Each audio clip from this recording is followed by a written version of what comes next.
Assalamualaikum warahmatullahi wabarakatuh. Kali ini kita akan membagikan cara menggunakan remote Scoopy ya.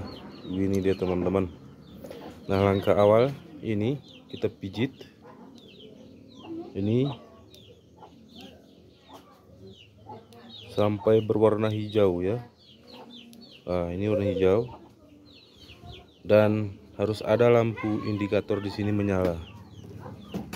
Oke. Lalu putar, ini kunci stang. Tes lagi. Nah, ini kalau merah itu untuk mengunci ya. Jadi dia tidak terkonek lagi baterai. Coba tes lagi teman-teman. Untuk menghidupkan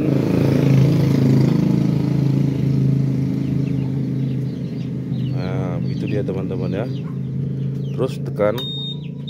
Nah, indikator juga sudah menyala ini.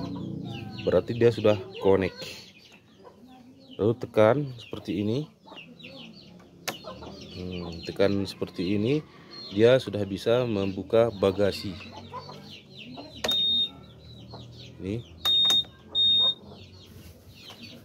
Tekan lagi kanan. Oh, begini dia. Nah, itu membuka bagasi. Seperti ini. Oke. Kemudian tekan ke kanan. Nah, itu untuk menghidupkan keseluruhan kunci ya. Seperti ini dia.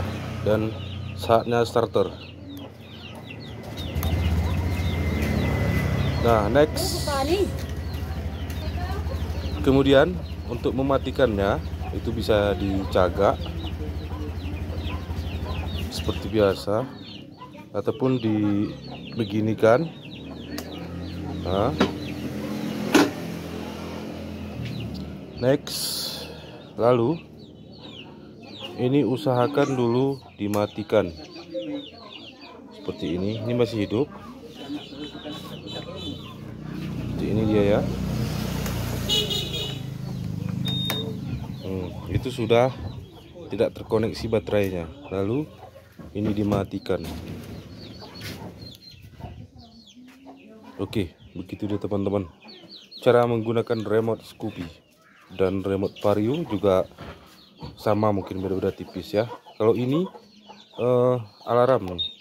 Nah, alarm. Ini ya, alarm. Ya, begitu deh teman-teman.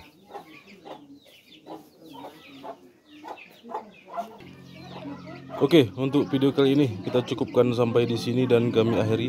Assalamualaikum warahmatullahi wabarakatuh.